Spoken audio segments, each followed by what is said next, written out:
I manage a team of employees in a very specialized industry. The employees are hired on 2-year contracts that are mostly automatically renewed. Salaries are fixed for the duration of the contract, but raises are negotiated at time of renewal. There are no non-competes. I have one employee, Sarah, who requested a meeting with me last week to discuss a possible raise. I informed her that it is a little early as her contract won't expire until Jan, and I would be happy to discuss it in November. She told me she would like to discuss it now as her current salary does not reflect the amount of work she is doing. So I set up a meeting with her on Friday and told her I will hear her out. To her credit, she gave well-thought-out presentation listing the average salary in her field, the extra responsibilities she had to take on, and the extra revenue she was able to generate, etc. In the end, she asked for a 19% raise to stay on. This was a substantial jump, but I thought she made some good points and, with inflation being what it is, I can sell it to the managing partner that we are locking down a good employee for 2 more years. After the presentation, I told her I will just approve the raise and talk to the managing partner about starting her new contract early. Since the only things we are changing are the salary numbers, we can have the new contract ready for her to sign by Tuesday. She seemed very surprised that I did not try to negotiate and looked a little shell-shocked that the meeting was over so quickly. So anyways, I spent the entire weekend selling the raise to the partners and harassing legal to get the documents ready. However, when I gave her the documents to sign this morning, she asked for another meeting to discuss salary. She informed me that after doing more research over the weekend, her pay is still not reflective of all the work she is doing. At this point, I got pretty annoyed and told her that we can discuss in 2 years. I thought that was the end of it, but after lunch she came to my office with 3 offers letters she received from our competitors. One in our city with a salary that is 2 to 3% higher, and 2 from other states that are 8 to 9% higher. She asks for the new salary to at least match the competitor in our city to stay. At this point I got very frustrated and told her that she is now free to work for our competitor, because her contract with us will not be renewed. She called me in, and left crying, immediately telling all her coworkers that I fired her for asking for a raise, which obviously caused quite an uproar. My wife thinks that I am the because I could have just said no. She probably had the other offers for a while and was never going to actually leave. She recommended that I offer her back the new contract. Anyways, I am contemplating going back to the office tomorrow and offering Sarah her new contract again.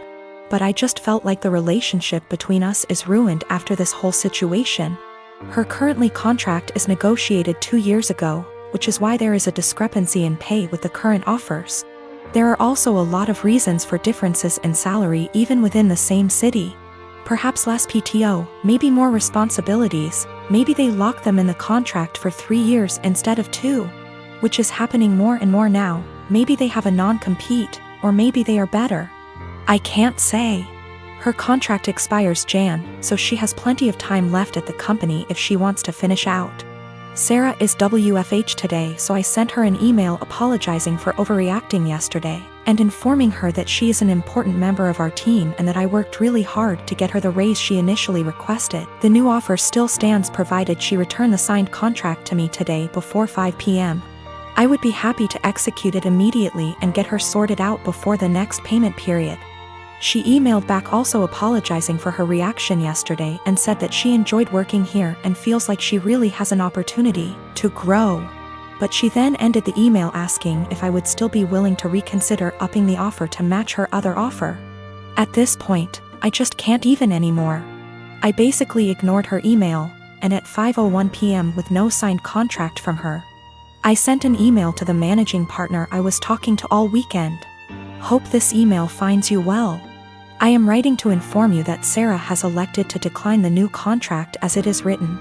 She has informed me that she received an offer from our competitor with a salary of XXX. I have attached a scanned document of the offer letter with this email for your convenience.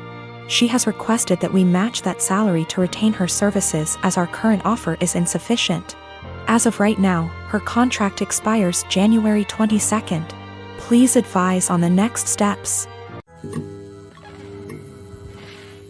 I am expecting my first daughter with my husband in September. I grew up in a moderately religious household with pretty strictly defined gender roles. As in, since I was a girl, I had chores around the house while my younger brother did not have to do anything. I don't talk to my parents for a variety of reasons, going on year 5 now, so they do not know I am pregnant. Both my aunts and grandparents were very supportive of me leaving my household and as such have been my main family. Being 6 months pregnant now, people have started to give gifts and I am very grateful for them. We have decided that we don't want our daughter to be surrounded by pink everything with only girl things. So we have made a conscious effort to include traditionally boy outfits and toys like dinosaurs and cars. We have told people that any gender items would be accepted, and if it's getting too much pink, we have gone out to balance a bit. Getting a green jacket or something. My younger aunt has taken great offense to this because boys are boys and girls are girls. And she is a very verbal and loud person and has let us know several times her opinions. She has 2 boys. At my baby shower, my older aunt gifted us a book called Goodnight Construction Site and a little stuffed truck. My younger aunt went on a tirade about how we are somehow making our daughter trans and not allowing her to be a girl. And she's a loud person, so of course her saying this was more like a yell. And in front of my very liberal in-laws who are very supportive of our choice. Pregnancy hormones took over and I grabbed the toy, gave it to my younger aunt and asked her what part of the penis was needed to operate this toy truck. She yelled that's not what she meant and left. The rest of the baby shower went fine, but it was a bit awkward after.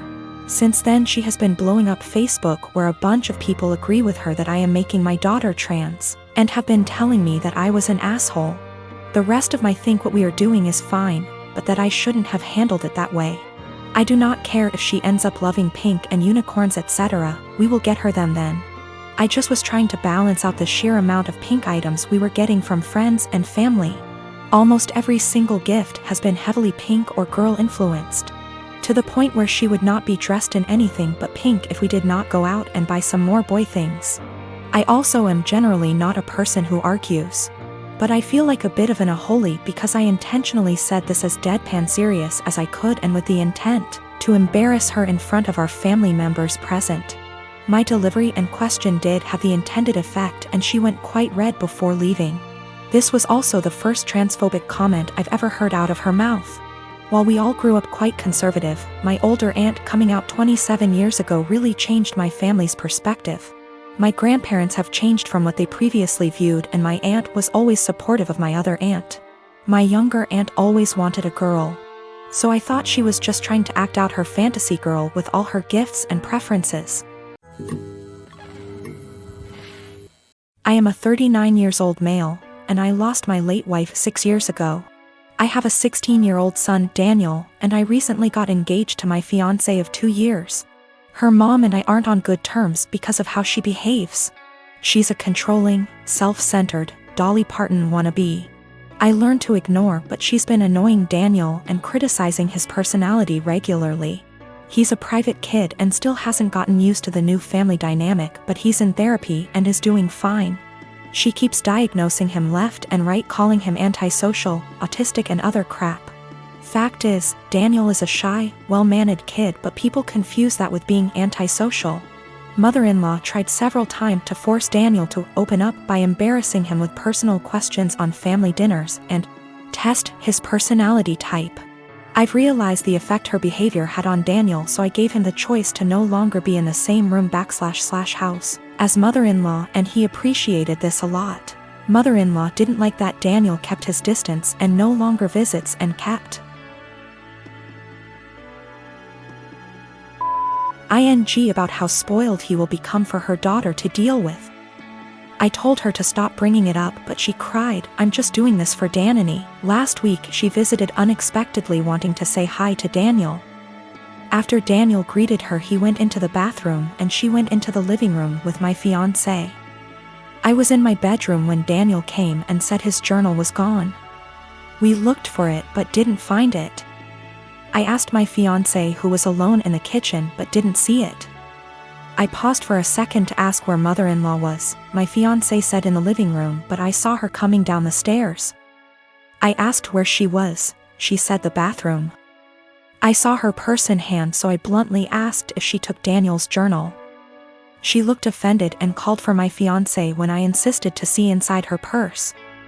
She wanted to leave, but I didn't let her. Fiancé told me to stop it, but I insisted, and the journal was there. Mother-in-law tried to explain this was her only chance to get to know Daniel better because she cares about him. I blew up at her and berated her for stealing from my son and told her she's banned from my house for the stunt she pulled. She argued with me, then left. My fiancé apologized for her but said banning her from the house was over the top. It backlashed and father-in-law argued and hoped his daughter realizes how I am and call off the wedding for refusing to apologize to Mil. Fiancé said her family won't come to the wedding till I reconcile with her mom and cancel the ban, but I won't let my son be disrespected in his own house and asked my fiancé to understand. I'm refusing to reconcile but am aware this could ruin my relationship with all my in-laws, not just mother-in-law, and my fiancé thinks I'm selfish to cause drama. I, 37M, have 3 girls, 8, 10, and 12. Their mother walked out on us for another man when our youngest was around 4. My ex still stays in contact, though, and pays child support. A few weeks ago while doing laundry, I saw red spots on my oldest's underwear. I asked her if she knew about it, and she cried and told me she tried to call her mom, but my ex didn't call back. She'd been stuffing toilet paper in her underwear, hoping that would work. I explained to her that periods are nothing to be ashamed of, and found some great resources online for us to review together. I took her to the store to pick out brands of feminine products she wanted to use. She picked Playtex Sport because she's a gymnast. After we were done, I decided I should do the same thing with my other 2. My 12-year-old volunteered to be part of preparing them, and we made a whole night of it. It was wonderful. And I learned a lot. I even learned what a menstrual cup is, and how they benefit the environment. The other day, my ex called back. I'll usually arrange a video chat and leave the room so they can have some alone time, and when they're done chatting, I'll come back in to talk boring co-parenting stuff like school, bills, etc. This last time, my ex was furious with me for talking about periods with the girls. She shouted at me that I was sick and perverted. Why didn't I call her myself if I knew it was so urgent? I could have called one of their grandmas / aunts, but my mom has dementia, while her mom and sisters call me a loser because I teach kindergarten, so I'm not fond of them. My ex told me I was being immature and should have just toughed it out for the girls. This really pissed me off, so I shouted back that maybe if she wasn't such a deadbeat and answered her goddamned phone once in a while, she could have handled this. I brought up everything she does that hurts them. She hasn't been to a single soccer game, piano recital, or gymnastics meet in 2 years. Every other weekend when they come home from her house, they go straight to their rooms, only to emerge hours later asking me why she loves her new husband more than them, and what did they do to make her leave. My ex responded by saying I should tell them it's not their fault I couldn't satisfy her, and I screamed. And she just smirked and pointed behind me, saying, "Look what you did," when I turned around. My 8 years old and 10 years old were standing in the doorway crying. It broke my heart. I never shout, so I know I scared them.